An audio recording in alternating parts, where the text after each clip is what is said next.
La historia de la informática ha sido larga. Ya es difícil recordar aquellos servidores que ocupaban salas enteras con una potencia de computación menor que la de cualquier teléfono actual. El PC ha sido uno de los elementos que más ha cambiado. Es en el tamaño de los equipos donde más se nota el paso del tiempo. Los fabricantes han conseguido mejorar las tecnologías de fabricación que les ha permitido crear dispositivos cada vez más eficientes energéticamente y de menor tamaño. Como muchos saben, la idea de esta sección es traerles información útil y asequible para su conocimiento. Por ende, te invito a que veas los videos anteriores para que te informes a plenitud. En la descripción encontrarás los enlaces por si deseas acceder. Y sin más preámbulos, vamos a iniciar con esta nueva edición de Hardware para Novatos.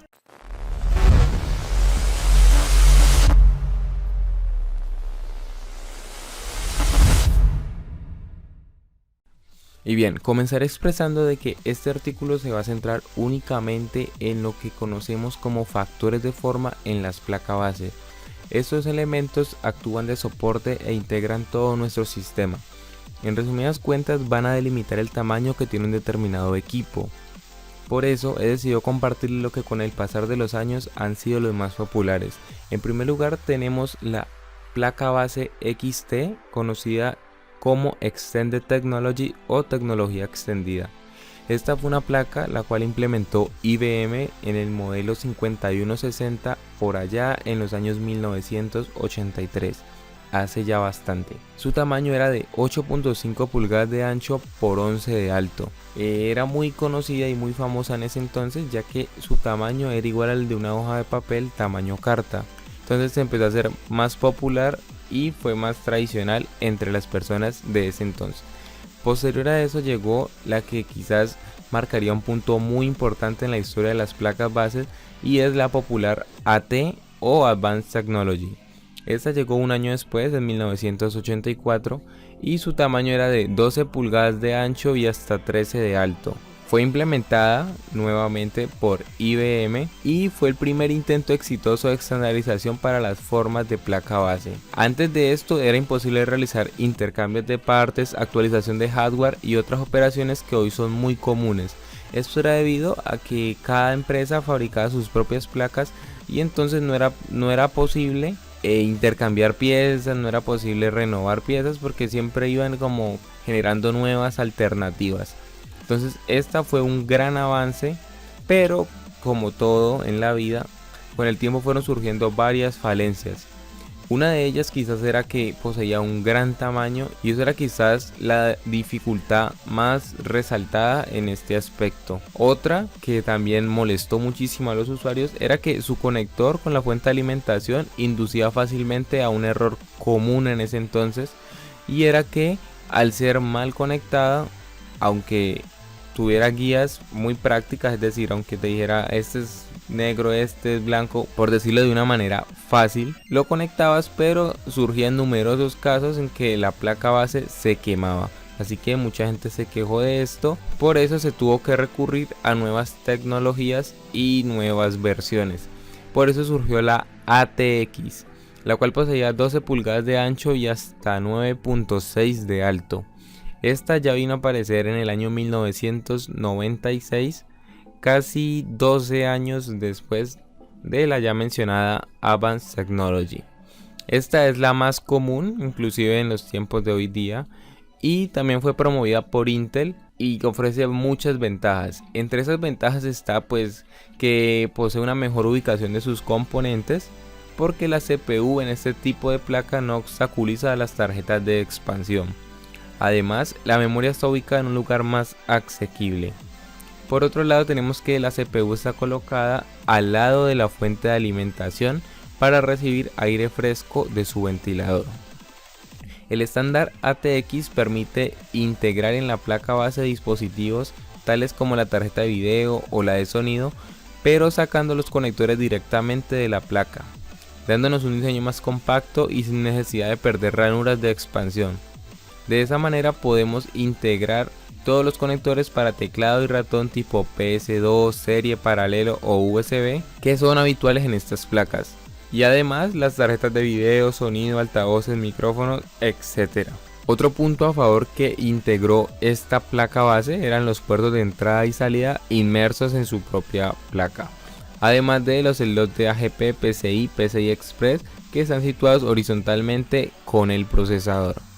Todo esto conlleva a que haya una mejor refrigeración, pero como bien sabemos, o sea, siempre se crea un estándar, pero sobre eso hay que operar en mejoras, en innovaciones, y una de esas innovaciones empezó a ser su tamaño más reducido pero con iguales características. Por eso, posterior a ello, surgió la micro ATX, la cual era cuadrada con 9.6 pulgadas. Eso quiere decir que su área se redujo a un 25% y ya era un poco más cómoda, empezando porque su tamaño era cuadrada, podía ser empleada en dispositivos más pequeños y redujo notoriamente su tamaño. Pero eso no podía quedar aquí y por eso más adelante surgió la mini ATX, la cual seguía manteniendo su forma cuadrada pero esta vez de 5.9 pulgadas. Este es el formato que usan muchas de esas laptops hoy en día, como también las PCs de salón. Luego, posterior a ello y como una alternativa, surgió la mini ITX. Esta también era cuadrada pero tenía un tamaño de 6.7 pulgadas o mejor dicho 17 centímetros. Esta es la que popularmente podemos encontrar hoy en la mayoría de equipos todo en uno, los cuales integran todos sus componentes en la misma pantalla. Bueno, la mini ITX además proporciona al mercado la posibilidad de crear configuraciones a la carta, por así decirlo, ya que sus especificaciones son abiertas y compatibles con los componentes diseñados por ATX. La ventaja cuál es, de que su tamaño es aproximadamente el mismo que un lector de CD. Entonces, como pueden ver, ya empiezan a haber compatibilidades y a la vez reducción de tamaño, cosas de que muchos años atrás se pedía, es decir, antes cada empresa desarrollaba sus propias placas y esto obligaba a que no hubiera beneficios a la hora de compatibilizar con otras placas. Año tras año eso fue cambiando, eso se fue mejorando y por eso también se creó la Nano ITX, la cual era aún más pequeña, de tan solo 4.7 pulgadas o mejor dicho 12 centímetros.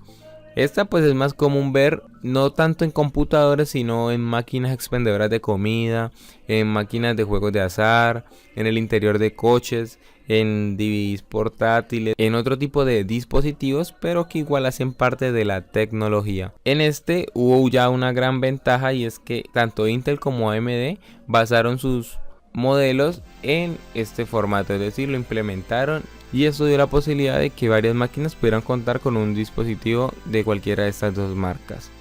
Como ya lo dije, están completamente integradas, la tarjeta madre, y una de las ventajas es que consume muy poca energía, pero como lo dije, está dirigida a dispositivos de entretenimiento digital, preferiblemente de tamaños mínimos, como los que ya mencioné.